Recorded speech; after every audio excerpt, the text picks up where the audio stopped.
The following is brought to you by Philothea Studios. If you find this production helpful in your journey, consider sharing it with a friend. Restoration has been in monthly publication for over 75 years. A subscription is free and worth so much. You can find details in our show notes. Hello and welcome. You are about to listen to a short narrative selected from Restoration, a publication of the Madonna House Apostolate. We invite you to listen deeply as the author shares the joys and struggles of living the gospel of Jesus Christ without compromise in today's world. Whatever Happened to Adam and Eve by Veronica Ferri. Published April 2024. You have probably been hearing the story in Genesis since you were a small child. God created the heavens and the earth.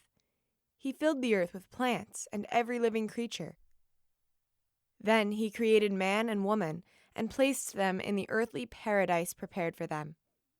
But they disobeyed God and were expelled from that paradise with no possibility of return. I distinctly remember the scene depicted in my children's picture Bible.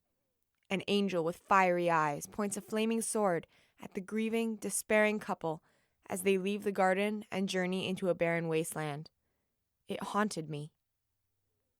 After their sin, God walked in the garden in the cool of the evening and called to them, "Where are you?" I found myself asking the same question. Where are you? What happened to you, Adam and Eve, my parents? I asked this question in grade 1 catechism class. Over the years, I asked it of priests, of nuns, and eventually of professors in university and of my fellow theology classmates. We had wonderful discussions about free will. We talked of sin, good, evil, baptism, heaven, hell, and purgatory. We talked of predestination, damnation, salvation, souls, bodies, and baptism. We talked of saints and sinners, mercy and grace. I pondered the Felix Culpa in the Easter Exultet, that happy fault that earned for us so great a Redeemer. But where were Adam and Eve? No one seemed to know. I wasn't aware of it at the time, but deep down, this quest for my first parents was not a matter of knowing their salvation, but of knowing mine. Deep within, I hadn't yet experienced the power of the resurrection. I certainly professed it, believed it, and even received his resurrected body into mine in the Eucharist. But I held this point as an article of faith, as belief, as knowledge. I did not know it in my flesh, in my bones, as close as breath, as dear as life. This was, of course, because of sin and shame. The heresy is that you must save yourself.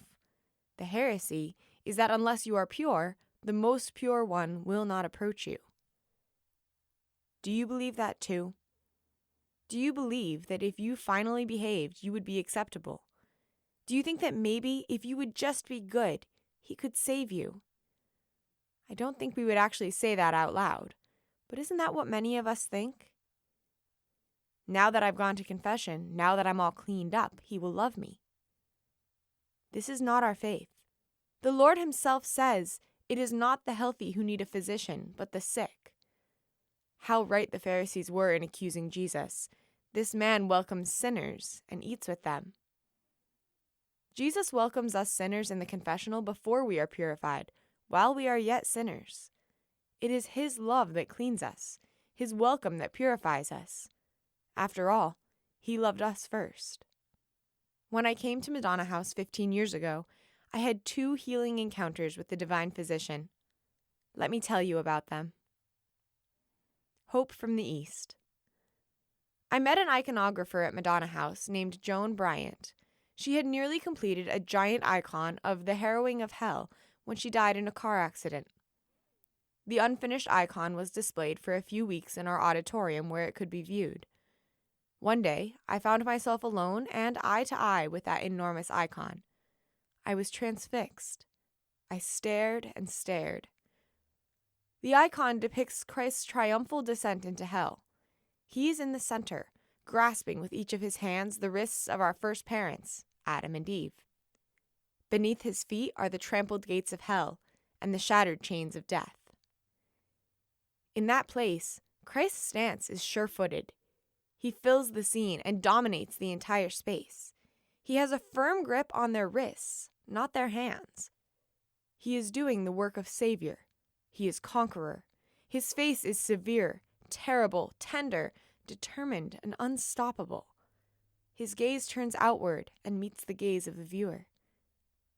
He was looking at me. That gaze was challenging me to hide where he could not find me, run where he could not catch me, fall where he could not bear me up. I encountered the fierce love of a fierce Savior. I saw, and I was healed.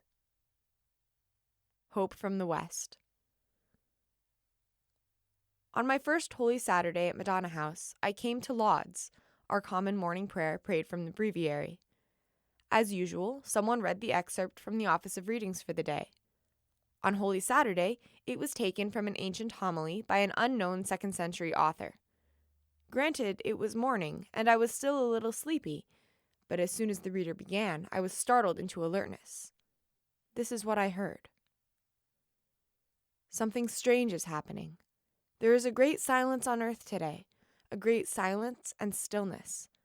The whole earth keeps silence because the King is asleep. He has gone to search for our first parent as for a lost sheep.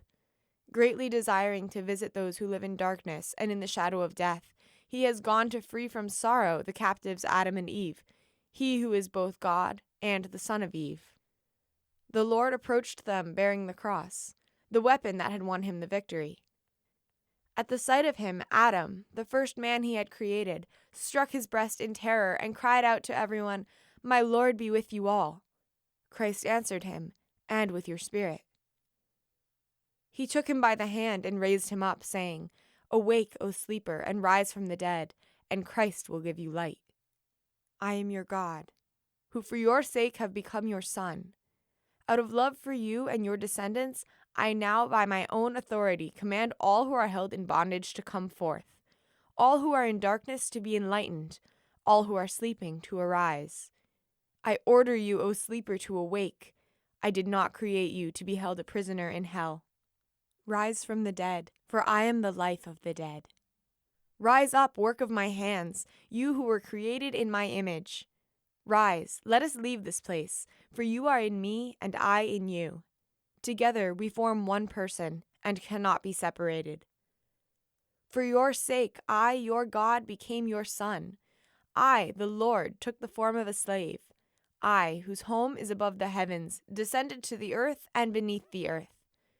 For your sake, for the sake of man, I became like a man without help, free among the dead.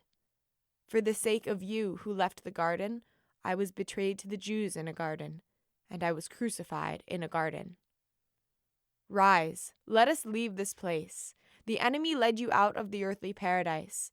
I will not restore you to that paradise, but will enthrone you in heaven. I forbade you the tree that was only a symbol of life. But see, I who am life itself am now one with you. I appointed cherubim to guard you as slaves are guarded, but now I make them worship you as God. The throne formed by cherubim awaits you, its bearers swift and eager. The bridal chamber is adorned, the banquet is ready, the eternal dwelling places are prepared. The treasure houses of all good things lie open. The kingdom of heaven has been prepared for you from all eternity. I heard these words, and I was healed. As he commanded, I rose and left that place of unknowing. Archbishop Joseph Rea used to say that good theology was theology that could be sung. That day, my heart and soul learned good theology. I was able to sing with joy what my mind had always known.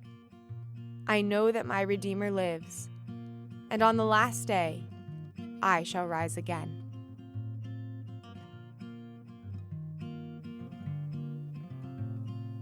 Dear friend, thank you for listening. Rest assured of the prayers of the Madonna House community for you, our listener. May God bless you and keep you. May God shine his face upon you, and may God give you his peace.